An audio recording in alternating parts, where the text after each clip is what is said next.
উদযাপন শেষে রাজধানীতে ফিরছেন অনেকে, নেই ট্রেনের শিডিউল বিপর্যয়ে যথাসময়ে পৌঁছতে পেরে খুশি যাত্রীরা। চতুর্থ দিনেও দর্শনার্থীদের সমাগম বিনোদন কেন্দ্রগুলোতে, পর্যটকে মুখর পাহাড়, সমুদ্রে আজও ভ্রমণ পিয়াসীদের উচ্ছ্বাস। তো সব মিলিয়ে এই প্লেসটা আমাদের বারবার আসা হয় আর কি, বারবার টানে, সবুজ আমাদেরকে অনেক বেশি টানে। ঈদের আনন্দ নেই রংপুরের 7 শহীদ পরিবারে, পিতাহারা সন্তানদের আর সন্তান হারানো মা বাবার চোখে মুখে হাহাকার। এবং অনিয়ম আর দুর্নীতির আখড়া কুষ্টিয়া এলজিইডি অফিস, সড়কের উন্নয়নের নামে চলছে লুটপাট, দেখার যেন কেউ নেই।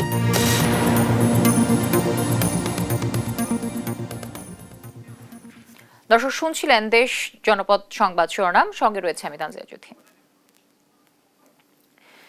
প্রিয়জনের সঙ্গে ঈদ উদযাপন শেষে ঢাকায় ফিরতে শুরু করেছেন ছুটিতে যাওয়া মানুষ।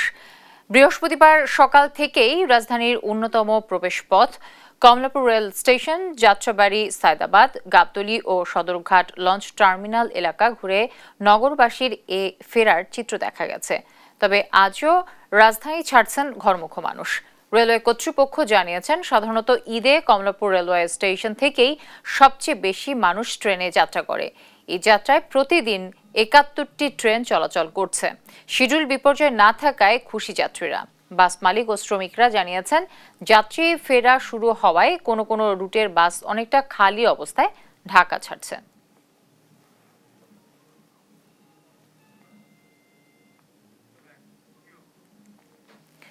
চট্টগ্রামের লোহাগাড়ায় মর্মান্তিক সড়ক দুর্ঘটনায় নিহত একই পরিবারের ৩ জনের বাড়ি ঝিনাইদহে। দুর্ঘটনায় আহত ওই পরিবারের আরও 2 সন্তান আশঙ্কাজনক অবস্থায় রয়েছে হাসপাতালে। পরিবারে চলছে মাতম, নেমে এসেছে শোকের ছায়া। নাহিদ হাসান তিতাসের রিপোর্ট।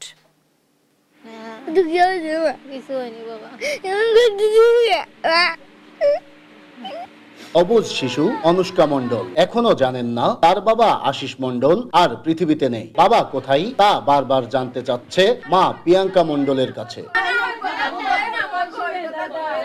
গত 2 এপ্রিল চট্টগ্রামের লোহাগাড়া এলাকায় বাস মাইক্রোবাসের মুখোমুখি সংঘর্ষে নিহত হন আশিস মণ্ডল, তার বোন সাধনা বিশ্বাস ও বোন জামাই দিলীপ বিশ্বাস। এ ঘটনায় কুষ্টিয়ার কুমারগাড়া এলাকায় আশিস মণ্ডলের বাড়িতে চলছে শোকের মাতম। আমার মনে বসে গেছে রে, সাগরে ডুবই দিয়েছে রে। ট্যুরে যাওয়ার জন্য গেছিল। মঙ্গলবারের দিন রাত 11টার সময় বের হয়েছিল ঢাকার থেকে। যাচ্ছিল, যাওয়ার পথে এরকম অ্যাক্সিডেন্ট হয়েছে। এদিকে ঝিনাইদহের শৈলকুপা উপজেলার বয়লিয়ায় দিলীপ বিশ্বাসের গ্রামের বাড়িতেও চলছে শোকের মাতম। একমাত্র সন্তান দিলীপ বিশ্বাস ও তার স্ত্রী সাধনা বিশ্বাসকে হারিয়ে বাকরুদ্ধ বাবা মা। বাড়ি বলিয়ে গেল যে মা পাহাড়ে যাব, কক্সবাজার তো গেছি, প্লেনে যাব। তোরা বিমান নিয়েতে যাইয়ে পাইনি, প্লেন না পালি, তারপর সেই মাই করো ভাড়া করিয়ে যাচ্ছে। অভাব খুবই। এখন বাবা মার কি করে দেখবো, আর বাবার এখন কোথায় রাখবো আর কি করব, এইটা আমি এখন কি করে বলবো আপনার কাছে, তো আমি ভাষা খুঁজে পারছি না। তাদের এমন মৃত্যু মেনে নিতে পারছে না প্রতিবেশীরাও। এর ফ্যামিলিতে তো কেউ দেখার মতন মানুষ নেই, আর এর সংসারটা তো চলার কোনো পরিবেশই নেই। আবার বড় ভাইটাও মারা গেছে, আবার এই ছোট ভাইটাও মারা গেল। ছোট্ট একটা মেয়ে এই হচ্ছে সংসারে আছে। এ দুর্ঘটনায় এখনো আশঙ্কাজনক অবস্থায় হাসপাতালে ভর্তি রয়েছে সাধনা বিশ্বাসের শিশুকন্যা আরাধ্য বিশ্বাস ও ভাইয়ের ছেলে দুর্জয় মণ্ডল। ঈদের ছুটিতে কক্সবাজারে ঘুরতে যাওয়ায় যে সন্তানের কাল হবে তা কোনোভাবেই বুঝেননি এই বৃদ্ধ বাবা মা। এখন বিধাতার কাছে একটি প্রার্থনা, তার ছেলের মেয়ে আরাধ্য বিশ্বাস যেন সুস্থ হয়ে ফিরে আসে তাদের কোলে। নাহিদ হাসান তিতাস, দেশ টিভি। ঈদ পরবর্তী কর্মস্থলে ফেরা যাত্রীদের কাছ থেকে অতিরিক্ত ভাড়া আদায়ের অভিযোগে রাজশাহী ও চট্টগ্রামে বিভিন্ন পরিবহনকে জরিমানা করেছে বিআরটিএ। বৃহস্পতিবার রাজশাহীর শিবপুরে রাজশাহী ঢাকা মহাসড়কের পাশে অভিযান চালিয়ে হানিফ পরিবহনকে 20,000 টাকা জরিমানা করা হয়েছে বলে বিআরটিএর ভ্রাম্যমাণ আদালত জানিয়েছে। নির্বাহী ম্যাজিস্ট্রেট জানান, 690 টাকার টিকিট যাত্রীদের কাছে থেকে 900 থেকে 1000 টাকা বেশি আদায় করার সত্যতা পাওয়ায় জরিমানা করা হয়েছে।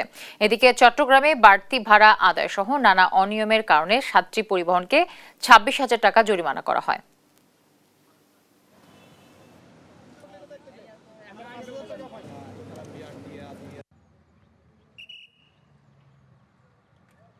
যাত্রীরা আমাদের কাছে বলেছে যে 1000 টাকা, 1100 টাকা, কোথাও 900 টাকা করে নেওয়া হচ্ছে, কিন্তু 820 টাকা লিখছে। তাদের যেতে হবে, বাধ্য হয়ে তারা টিকিট কেটেছে। বিশেষ করে যে সকল গাড়ির ফিটনেস নাই আদতে বলে মনে হচ্ছে, আমরা সেই সকল গাড়িগুলো চেক করছি।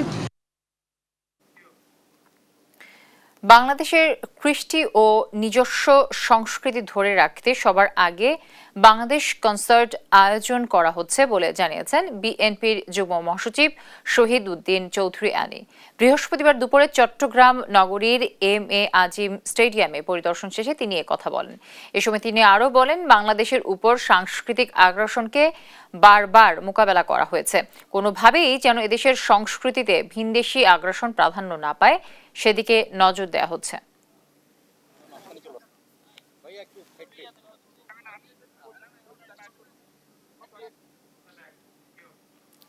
চট্টগ্রামের লোহাগাড়ায় সড়ক দুর্ঘটনায় আহতদের চিকিৎসার সব ব্যবস্থা অন্তর্বর্তী সরকার করবে বলে জানিয়েছেন মুক্তিযুদ্ধ বিষয়ক উপদেষ্টা ফারুকী আজম। বৃহস্পতিবার দুপুরে চট্টগ্রাম মেডিকেলে চিকিৎসাধীন 3 জনকে দেখতে গিয়ে তিনি একথা বলেন। এ সময় তার সঙ্গে ছিলেন city mayor doctor Shahadat Hossain. তিনি বলেন, আহতদের চিকিৎসা খরচ সবকিছুই হাসপাতাল থেকে বহন করা হচ্ছে।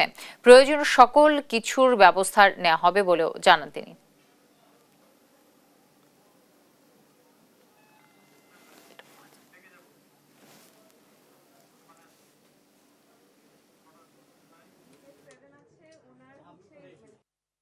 আর্থিক, মানবিক এবং সব সাহায্যগুলো আমরা দেওয়ার জন্য আমাদের অনুরোধ করেছিলাম আমাদের চট্টগ্রামের দায়িত্ব ফারুকী আজম সাহেব।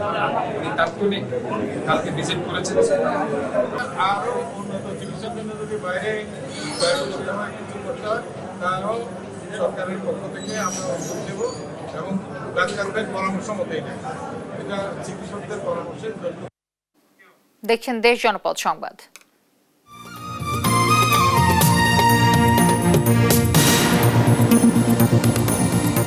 গাজীপুরে মহুয়া কমিউটার ট্রেনের পাওয়ার কারে লাগা আগুন নিয়ন্ত্রণে এসেছে। স্বাভাবিক হয়েছে ঢাকা ময়মনসিংহ রুটে রেল যোগাযোগ। বৃহস্পতিবার বেলা 11টার দিকে ঢাকা থেকে ছেড়ে আসা মোহনগঞ্জগামী মহুয়া কমিউটার ট্রেনে আগুন লাগে। শ্রীপুর ফায়ার সার্ভিস জানায়, সাতখামাইর রেল স্টেশনের কাছাকাছি এলাকায় কমিউটার ট্রেনটির সর্বশেষ বগি পাওয়ার কারে হঠাৎ আগুন দেখা যায়। পরে তা দ্রুত ছড়িয়ে পড়ে। ফায়ার সার্ভিসের 2টি ইউনিট গিয়ে আধা ঘন্টার চেষ্টায় আগুন নিয়ন্ত্রণে আনে। ধারণা করা হচ্ছে জেনারেটর অতিরিক্ত গরম হয়ে যাওয়ার কারণে আগুন লাগতে পারে। বগিটি উদ্ধার করা হলে 2 ঘন্টা পর ঢাকা ময়মনসিংহ রুটে ট্রেন চলাচল স্বাভাবিক হয়। শ্রীপুর থেকে 2টা ইউনিট, প্রথম কল পানিবাহী গাড়ি এবং সেকেন্ড কল যেটা পাম্প সহ টানা গাড়ি, পিকআপ গাড়ি, ইন্সপেক্টর বেলালের নেতৃত্বে আমরা এখানে মোবিলাইজ করি। তারা এখানে পৌঁছায় 11:27 পৌঁছানো হয়। এসে আগুন দেখতে পাই, আমরা তাৎক্ষণিক দ্রুত ব্যবস্থা নিয়ে 11:50-এর মধ্যে আগুনটাকে নিয়ন্ত্রণ করতে সক্ষম হয়। ঈদের হাসি খুশি আর আনন্দ নেই রংপুরের 7 পরিবারে। গেল জুলাই অগাস্টে পিতা হারা সন্তানের চোখে মুখে দুঃস্বপ্ন আর সন্তান হারানো পিতামাতার চোখে মুখে হাহাকার, এই ধুয়ে মলিন তাদের ঈদ আনন্দ। সহকর্মী রফিকুল ইসলামের পাঠানো তথ্য ও ছবিতে বিস্তারিত জানাচ্ছেন অঙ্কন চৌধুরী। 7 মাস আগে নারী ছেঁড়া ধন মানিককে হারিয়েছে নূরজাহান বেগম। শিশু থেকে যুবক হয়ে মায়ের প্রতি তার ভালোবাসার স্মৃতিগুলো আজ কেবল কষ্ট বাড়ায়। গেল জুলাই আগস্ট অভ্যুত্থানে পুলিশের গুলিতে নিহত হন মানিক। ছেলেহারা এই মা এখনো শোকে পাগল প্রায়। ঘরে নেই সুখের বাতাস, শুধু রয়ে গেছে সন্তানের স্মৃতি, যা ভারী করে তোলে প্রতিটি কোণ। বাবার মতন কেউ আমাকে ডাকলো না, বাবার মতন কেউ বেড়াইলো না। আর 3টা সালে বাবা আসি ডাকে, মা নাকি খা আইছে। 19 জুলাই সংঘর্ষে প্রাণ হারানো স্বর্ণ শ্রমিক মুসলিম উদ্দিন মিলনের বাড়িতে নেই ঈদের আমেজ। স্ত্রী আর 2 সন্তান মিলে যার ঘর ছিল সুখের পূর্ণতা, সেই ঘরে পিছু নিয়েছে দুঃখ কষ্ট। 2 সন্তান নিয়ে সুখ শূন্যতায় বেকুল পুরো পরিবার। আর যে মানুষটা আমি একসঙ্গে মার্কেটে গিয়ে আমার জামা কিনতাম, সে মানুষটাই তো নাই আমার পাশে। তো আমার জামা কিনে কী হবে? এর জন্য ভাই আমি আমার ঈদে কোনো কাপড় চোপড় কিনে নিই। আর বাচ্চা কাচ্চার কাপড়ও তো আমরা একসঙ্গে দুইজনে কিনতাম, তো আমি এবার মার্কেটে আমার বাচ্চার কাপড়ও কিনিনি। স্বৈরাচার পতনের আন্দোলনে প্রাণ হারানো ফল ব্যবসায়ী মেরাজুল ইসলামের পরিবারে নেই ঈদের আনন্দ। সুখের আলো নিভে গেছে, সংসার চলছে কষ্টে। অর্থ সহায়তা মিললেও তাতে টিকছে না জীবিকা। ঈদের কেনাকাটাও স্বপ্নমাত্র। সন্তানের মুখে হাসি ফোটানোর সামর্থ্য হারিয়েছে পরিবারটি। একটা সংসারে সকাল থেকে সন্ধ্যা পর্যন্ত অনেকই কিছু লাগে, ওটা আনি এখন আমার ডাইল ভাতও হয় না, মার্কেট তো দূরের কথা। কোটা সংস্কার থেকে স্বৈরাচার পতনের একদফা আন্দোলনে রংপুরে আবু সাইদ, সাজ্জাদ, তাহির জামান, মুন্না সহ নিভে গেছে 7 প্রাণ। তাই ঈদ আনন্দের পরিবর্তে কষ্টই সঙ্গী হয়েছে পরিবারগুলোর। আলী আক্কাস, আকাশ, নিউজ ডেস্ক, দেশ টিভি। অনিয়ম আর দুর্নীতির আখড়াখানায় পরিণত হয়েছে কুষ্টিয়া এলজিইডি অফিস। সড়ক উন্নয়নের নামে চলছে লুটপাটের মহোৎসব। অধিকাংশ সড়কের কাজেই ব্যবহার করা হচ্ছে নিম্নমানের উপকরণ সামগ্রী, মানা হচ্ছে না কোনো নিয়ম নীতি। এ যেন দেখার কেউ নেই। সরকারের কোটি কোটি টাকা ব্যয় হলেও তা কাজে আসছে না সাধারণ মানুষের। পকেট ভরতে ঠিকাদার ও এলজিইডির কর্মকর্তাদের। ইরফান রানার ক্যামেরায় কুষ্টিয়া থেকে নাহিদ হাসান তিতাসের রিপোর্ট। দীর্ঘ এক যুগ পর শুরু হয়েছে কুষ্টিয়ার দৌলতপুর উপজেলার আল্লাহদরগা এলাকার সড়ক নির্মাণের কাজ। সড়কের পাশেই স্তূপ করে রাখা হয়েছে নিম্নমানের ইট, যা ব্যবহার করা হচ্ছে সড়কের কাজে। যদিও এ কাজে ব্যবহার করার কথা রয়েছে 1 নম্বর মানসম্মত ইট, তবে এই নিম্নমানের ইট দিয়েই রাতের আধারে দায়সারাভাবে করা হচ্ছে নির্মাণ কাজ। যে কাজ নিয়ে অভিযোগের শেষ নেই স্থানীয়দের। প্রথমত হেয়ারিং করছে, দ্বিতীয়ত হেয়ারিং পাড়ার আগে যে রোলার করতে হবে সে রোলার নাই, শুধু ভেকুদি সমান করে হালকা করে বালি ফেলে দিই, টুট করে গাইতে চলে যায়। ঢালাই হলে আর একটু ওষার হলে ভালো হতো। সিকুন এই রাস্তা তো এর আগেই তো মোড়া ছিল। সম্প্রতি জেলার ভেড়ামারা উপজেলার রাইটা গোলাপনগর সড়কের কাজ শেষ করেছে এলজিইডি, যে কাজেও ব্যবহার করা হয়েছে নিম্নমানের সামগ্রী। ফলে মাস না পেরোতেই উঠে যাচ্ছে পিচ। এছাড়াও কুষ্টিয়ার মিরপুর, কুমারখালী সহ জেলার অধিকাংশ সড়ক সংস্কার কাজেই এলজিইডির বিরুদ্ধে উঠেছে অনিয়মের অভিযোগ। স্থানীয়রা বলছেন, রাতের আধারে তড়িঘড়ি করে নিম্নমানের সামগ্রিক দিয়ে দায়সারাভাবে শেষ করা হচ্ছে এসব সড়কের কাজ। সড়ক সংস্কারের নামে এলজিইডির কর্মকর্তা ও ঠিকাদারদের যোগসাজস্যে লুটপাট করা হচ্ছে বরাদ্দের কোটি কোটি টাকা। রাত দিন রাত কাজ করে তাড়াহুড়া করে কাজ করে চলে গেছে। রাস্তায় এলো এলজিডির লোকজন সব লুটিপুটি খাইছে, ঠিকাদাররা লুটিপুটি খাইছে, মাটির ওপরে পিচ ঢালাই দিয়েছে। টিআইবির প্রতিনিধিরা বলছেন, এলজিইডির কর্মকর্তাদের দুর্নীতির কারণেই সংস্কার কাজে অনিয়মের সুযোগ পাচ্ছে ঠিকাদাররা। সরকারের বরাদ্দের কোটি কোটি টাকা ব্যয় হলেও তা কোনো কাজে আসছে না সাধারণ মানুষের। এর জন্য সম্পূর্ণ দায়ী হচ্ছে এলজিডি। তারা সব সময় এই অনিয়মটাকে নিয়ম বানাই ফেলছে তারা। তবে সড়ক সংস্কারে অনিয়ম, দুর্নীতি ও ঠিকাদারদের কাছ থেকে আর্থিক সুবিধা নেওয়ার বিষয়টি অস্বীকার করছেন এলজিডির এই কর্মকর্তা। আমাদের যে কাজগুলা হয় এটা আমাদের উপজেলা পর্যায়ে আমাদের কর্মকর্তা থাকে এবং আমাদের এই দপ্তরের কর্মকর্তা থাকে, তারপরেও কনসালটেন্ট থাকে। এরা সম্মিলিতভাবেই আমরা যৌথভাবে তদারকির মাধ্যমে এই কাজগুলো করে থাকি। সড়কের কাজে এমন অনিয়মের সাথে জড়িত এলজিডির কর্মকর্তা ও ঠিকাদারদের বিরুদ্ধে তদন্ত সাপেক্ষে ব্যবস্থা নেওয়ার দাবি স্থানীয়দের। নাহিদ হাসান তিতাস, দেশ টিভি, কুষ্টিয়া। প্রান্তিক কৃষক পর্যায়ে ন্যায্য মূল্য নিশ্চিত করতে নীলফামারীতে তৈরি করা হয় গ্রোয়ার্স মার্কেট ও হোলসেল মার্কেট। অথচ এসব মার্কেট এখনও আনুষ্ঠানিকভাবে উদ্বোধনী করা হয়নি। দীর্ঘ 1.5 যুগেরও বেশি সময় ধরে এসব অবকাঠামো ফেলে রাখায় প্রান্তিক কৃষকের কোনো কাজেই আসছে না। সহকর্মী আমিরুল হকের তথ্য ও চিত্রে আরও জানাচ্ছেন তো আফরোজ। উত্তরাঞ্চলের কৃষি প্রধান জেলা নীলফামারী। প্রান্তিক কৃষকদের ন্যায্য মূল্যের কথা চিন্তা করে জেলা সদর সহ সৈয়দপুর, কিশোরগঞ্জ ও ডোমারে 4টি গ্রোয়ার্স মার্কেট ও একটি হোলসেল মার্কেট নির্মাণ করা হয়। সরকারি খাস জমিতে নির্মিত এসব মার্কেটে নির্মাণ ব্যয় ধরা হয় 2.5 কোটি টাকা। অথচ আনুষ্ঠানিকভাবে উদ্বোধন না করায় রক্ষণাবেক্ষণের অভাবে অবকাঠামোতে ফাটল, দেওয়ালের প্লাস্টার খসে পড়া সহ ভেঙে গেছে দরজা জানালার গ্রিল। দীর্ঘদিন ধরে মার্কেটগুলো পরিত্যক্ত পড়ে থাকার সুযোগে কিছু অবৈধ দখলদাররা নিজেদের মতো করে ব্যবহার করছেন। মার্কেটগুলো সংস্কার করে চালুর দাবি স্থানীয় কৃষকদের। এটা অপরিকল্পিতভাবে তৈরি করা হয়েছে, এটা আমাদের কোনো কাজে আসতেছে না। কারণ এইটা এমন একটা জায়গায় তৈরি করা হয়েছে, ভিতরে দোকান ছিল আমাদের 100টা দোকান ভেঙে এই শেডটা তৈরি করা হয়েছে। এখন এই শেডটার ভিতরে দোকানদারি করে মাত্র 7 জন। তাহলে দেখা গেল যে আমরা আগে 100 দোকানদারি করতাম, এখন 7 জন করে। তাহলে কি আমরা সুফল পাচ্ছি? আমরা চাইছি কৃষকের জন্য এটা সুবিধা করা হোক, আর শাকসবজির জন্য এখানে বাজার লাগা হোক। আমরা স্থানীয় লোক আমরা দাবি জানাচ্ছি যে মার্কেটটা যেন চালু হয়, মার্কেট চালু হলে ভালো হবে।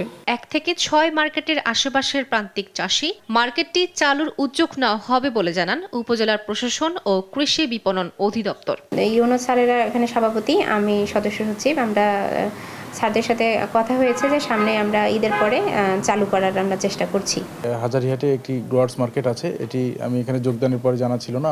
এখানে যেহেতু কৃষকরা তাদের উৎপাদিত পণ্য সরাসরি এনে ন্যায্য মূল্যে বিক্রয় করার সুযোগ রয়েছে, একই সাথে বাজারে বিভিন্নভাবে প্রতারিত হওয়ার বা তাদের ন্যায্য মূল্য না পাওয়ার সম্ভাবনা থাকায় আমরা অতি শীঘ্রই এই মার্কেটটা আবার আমাদের কৃষকদের জন্য ওপেন করার ব্যবস্থা করব। নীলফামারীতে 2007 থেকে 2008 অর্থ বছরে উত্তর পশ্চিম শস্য বহুমুখীকরণ এনসিডিপি প্রকল্পের আওতায় তৈরি করা হয় কৃষকদের জন্য গ্রোয়ার্স মার্কেট ও হোলসেল মার্কেট।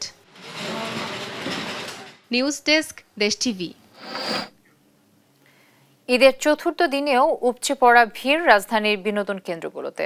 সকাল 9টায় মিরপুরের জাতীয় চিড়িয়াখানা খুলে দিতেই মানুষের ঢল নামে। বিভিন্ন পশু পাখির খাঁচা ঘিরে উপভোগ করছেন নানা বয়সী দর্শনার্থীরা। হাসান মাহমুদের রিপোর্ট। অবশেষে বাঘ এলো, উচ্ছ্বাস সাধারণ দর্শনার্থীদের। মিরপুর চিড়িয়াখানায় ঈদের চতুর্থ দিনে এমন উপচে পড়া ভিড় ছিল বিভিন্ন পশু পাখির খাঁচা ঘিরে। রাজধানীর আশপাশের এলাকাগুলো থেকে এসেছেন দর্শনার্থীরা। অন্য সময় রাস্তায় যানজট, ছুটি না থাকা সহ নানা কারণে চিড়িয়াখানায় আসা না হলেও ঈদের ছুটিকে সুযোগ হিসেবে নিচ্ছেন অনেকেই। হরিণ, জিরাফ সহ নানা পশু পাখির সঙ্গে পরিচিত হতে পেরে উচ্ছ্বসিত শিশুরাও। নানা ধরনের পশু পাখির সঙ্গে পরিচয় করিয়ে দিতে জাতীয় চিড়িয়াখানাকেই বেছে নিচ্ছেন বলে জানান অভিভাবকরা। রাজধানীর অন্য বিনোদন কেন্দ্রগুলোতেও ছিল মানুষের আনাগোনা। ধানমন্ডির রবীন্দ্র সরোবরে খুনসুটি দেখা যায় অনেকের। এবার ঈদে লম্বা ছুটি থাকায় মানুষের উপস্থিতি বেড়েছে রাজধানীর বিনোদন কেন্দ্রগুলোতে। হাসান মাহমুদ, দেশ টিভি, ঢাকা। পবিত্র ঈদ উল ফিতরের চতুর্থ দিনেও দেশের বিভিন্ন স্থানের বিনোদন কেন্দ্রগুলোতে উপচে পড়া ভিড়। শিশু থেকে শুরু করে সব বয়সী মানুষ এসব স্থানে গিয়ে আনন্দ উপভোগ করছেন। জনপ্রিয় পর্যটন স্পটগুলোয় জমে উঠেছে ব্যবসা বাণিজ্য। সিলেট, মৌলভীবাজার, কক্সবাজার, নওগাঁ ও রাঙামাটির বিভিন্ন পর্যটন স্পট থেকে সহকর্মীদের পাঠানো তথ্য ছবিতে জানাচ্ছেন শামীম হোসেন। ঈদ উদযাপনে সিলেটের পর্যটন কেন্দ্র সাদা পাথরে ছুটে যাচ্ছেন দর্শনার্থীরা। সাদা পাথরে বয়ে যাওয়া ধলাই নদী বাংলাদেশ ও ভারতকে আলাদা করেছে, যার দুই পারে সারি সারি সাদা রঙের পাথর। ওপরে নীল আকাশ আর তার ঠিক নিচে সবুজ পাহাড় বরাবরই পর্যটকদের মুগ্ধ করে। তাই তো যে কোনো ছুটিতেই জনারণ্যে পরিণত হয় এই এলাকা। হাওর, পাহাড়, নদী টিলায় ঘেরা মৌলভীবাজারের অপূর্ব প্রকৃতি এক এক ঋতুতে এক এক রূপের জানান দেয়। চা গাছে নতুন কুড়িতে সৌন্দর্যের মুগ্ধতা ছড়াচ্ছে সবুজ গালিচা মরানো চা বাগান। প্রকৃতির এমন সান্নিধ্য পেতে দূর দূরান্ত থেকে ছুটে আসছেন হাজারো পর্যটক। সবুজ শ্যামল চা বাগানগুলো দেখতে খুবই নয়নাভিরাম, দেখে খুবই ভালো লাগছে।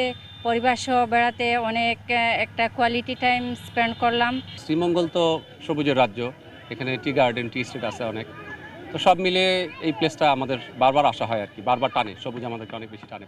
ঈদের চতুর্থ দিনেও পর্যটকের পদচারণায় মুখর কক্সবাজার সমুদ্র সৈকত।